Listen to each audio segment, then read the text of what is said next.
Welcome back to the channel, and this is our first ride and review of 2023, and today we are at Dick Lovett BMW Motorrad in Bristol, and we are taking out this S1000XR 2022. The reason we're taking out this 2022 in 23 is because soon enough these companies are going to start getting their 23 demo bikes, so I wanted to get out on this 22 ready for when the 23 demo comes, so I've got something to compare it to. Massive thank you to Dick Lovett for letting us take out this bike today, and what else can we do apart from get on and ride it? Just done a short stint on the motorway there to get over into Wales, and one thing I can say for sure is if I was to buy this bike, I would either exchange this for a taller screen or get one of those add-ons, because the wind buffeting when it's in its highest position, it's just smashing you on the helmet. And with this screen, it is adjustable, but it's only got two positions, up or down. This is in the up position, and then you rotate it forward and it pushes it into the down position.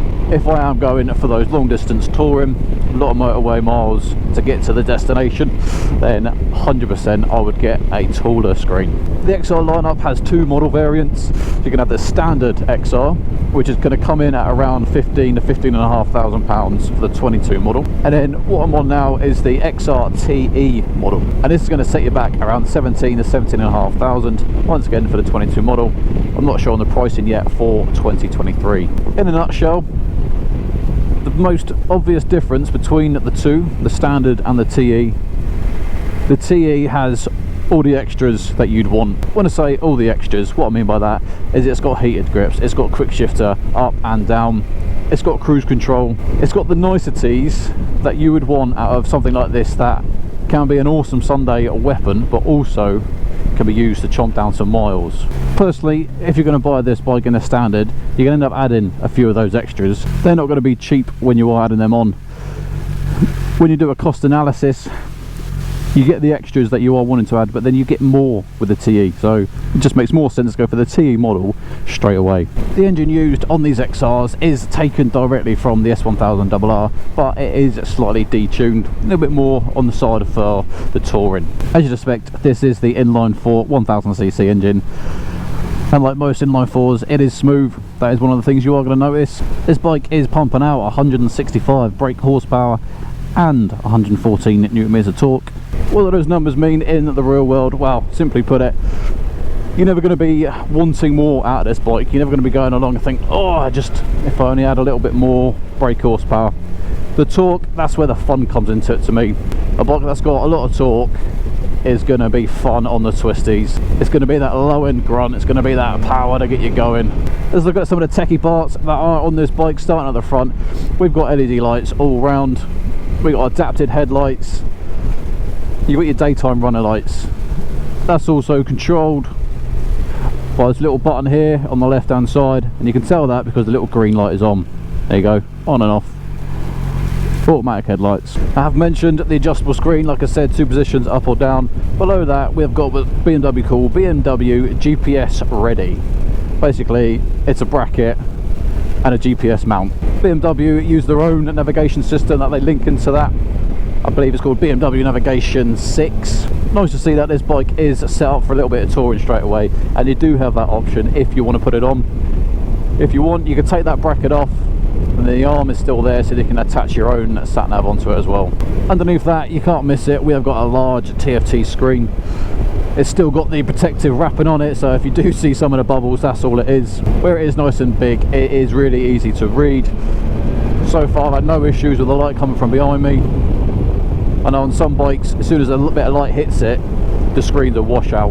The TE model does come with electronic suspension as well, so that's going to help. And then obviously in the different modes, if you pay for the extra, you get the Dynamic Pro, and then you can go into the settings there and you can adjust the parameters for the bike.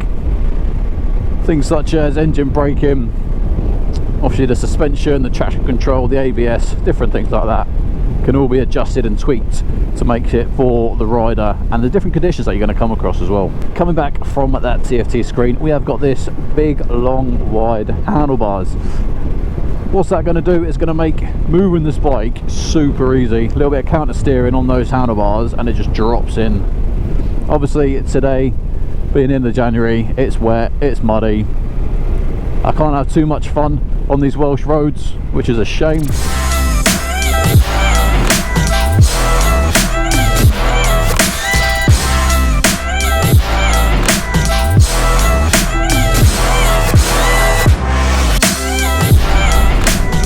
can definitely tell this thing handles beautifully. Just drops in,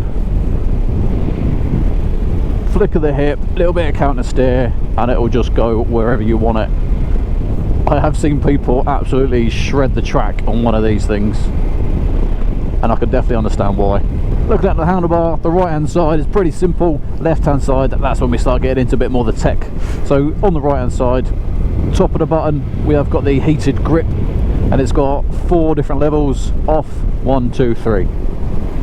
And then as you can tell, bottom of the screen it says 2, and you're just going to push it once, goes down to 1, push it again, it's on 0, push it again, it's on 3, and that's it. Really simple, really nice, and it's just quick, and it's there when you want it. You're like, oh, I don't have to go into the menus and the settings and change everything.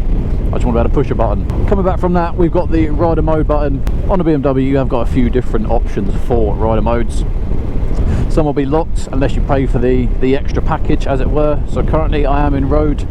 Push mode button once and then it brings up the different options. So we've got dynamic pro, which is one of the options that you pay to unlock, and then rain. Once you're on it, stop pushing the button, accelerate away, and there it goes, changes into rain. As you would expect, rain mode throttle is really smooth, really easy to use. There's not much engine braking.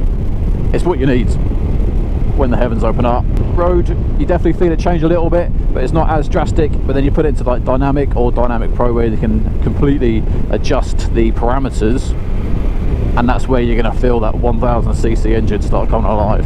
Turning out to be a lovely day, can't complain. End of January, yeah, roads are damp and a little bit muddy, but hey, as long as it's dry up there, I'll be out on one of these. Right hand side, underneath the mode button, you got your kill switch, start switch, nice and simple, and to the left of that is the SOS button. That's another feature that BMW have on this bike.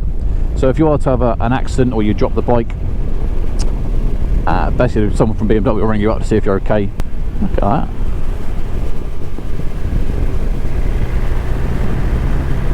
Continuing on to the left hand side, underneath you've got your horn, your indicators, standard, and then this is where on the right hand side you can see the suspension button, so you can change the suspension from road to dynamic.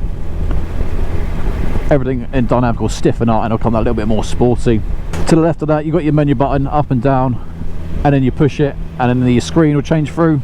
And then once you're on to the My Vehicle page, you then use the jog dial to move it left and right. So you got onboard computer, trip computer, tyre pressure, service, and then CC message. And all it's saying is there's service due, hence why you may be able to see there is a warning light, unlike my GT, which is just because it's broken. So this is just saying have a service performed soon. I have found with the jog dial, rather than just trying to use my thumb to do it, I use my thumb and then my left trigger finger to kind of push it away or pull it, just to make sure it does it without my thumb slipping off it. If you're going along and you want to come off it quickly, you're just going to hold the top of the menu button and it's going to bring you straight back to your main screen. Apart from that, we've got our hazard lights, we've got our daytime automatic lights, you've got your cruise control. All you're going to do, move it over left and right. So at the minute when it's to the left it's deactivated, and then push that to the right and now it's ready to be used. Button on the left that says set, push it away, and there you go, 35 miles an hour. And then to go up in speed you're going to push it away, and then to slow down you're going to pull it towards you. And then like most bikes, you can touch the brakes, roll the throttle forward, or pull the clutch in to deactivate the cruise control. Low speed handling of this bike is fantastic. So I've done a couple of U-turns now and I've not needed to put my foot down once. It's very nicely weighted and balanced, and like I said, because of those wide handlebars you can really get a good steer on it. Talking of the weight of this bike comes in at 226 kilos fully wet, and with those wide handlebars you can't feel the weight of this bike. There are some bikes that you really struggle to bank it in, but cannot feel the weight, so it's really nice to see. BMW done well at keeping the ergonomics and the feel of the weight down low. Part of that weight is taken up by this 20-litre fuel tank, and I was fully fueled this morning and I was showing around 180 miles. So plenty of miles if you are going to be doing a bit of touring. Another thing for riders that is going to be on their mind, so you thought about the weight, 226 kilos. The next thing you're going to think about is the height, or the seat height of this bike. So as standard, it comes in at 840 mil, which is pretty tall. It's not the tallest, but it's definitely not the shortest, but you can get a lowered option, and that's going to drop it down to 790 mil, which is low, which is really good to see. That once again, the touring bikes aren't just designed for the taller gentlemen and ladies, that, you know what, shorter people want to ride as well, so let's give them something to ride. One thing I am noticing with the seat itself is it's quite bucket like it really cups your bum, so there's not really any movement for me to move forward or back. I'm kind of sat in it rather than sat on it. I have been told that actually it can get quite uncomfortable on the old long distance touring. BMW do provide a comfort seat, which is going to have a little bit extra thicker padding, so that may be an option that you want to do if touring is on your mind with this bike.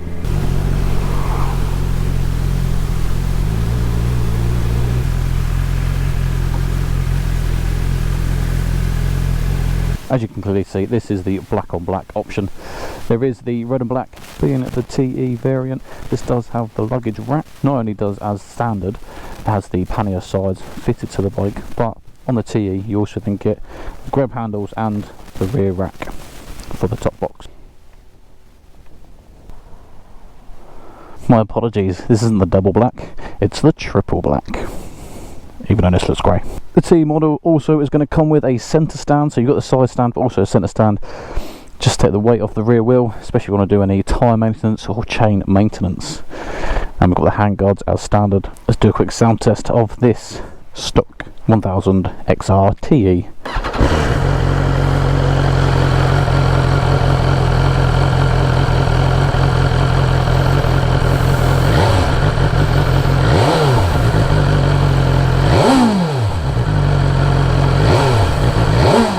Yeah, I agree.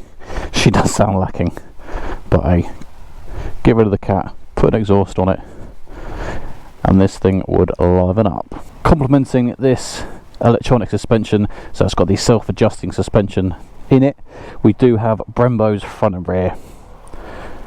So not only is this going to soak up all the bumps, lovely, but actually this thing is going to stop on the dime when you need it. Now, let's talk in more riding. For reference, before we do move off, like I said, 840mm seat height. Both feet are touching, but the heels on both feet are not on the floor. I am 6'1". Like I said, look at that slow speed handling. Oh, beautiful. Sorry, yeah, 6'1".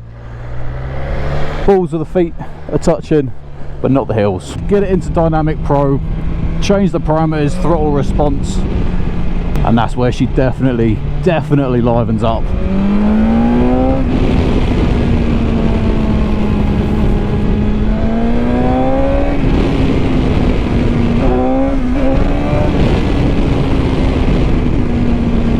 That 1000cc engine coming to life.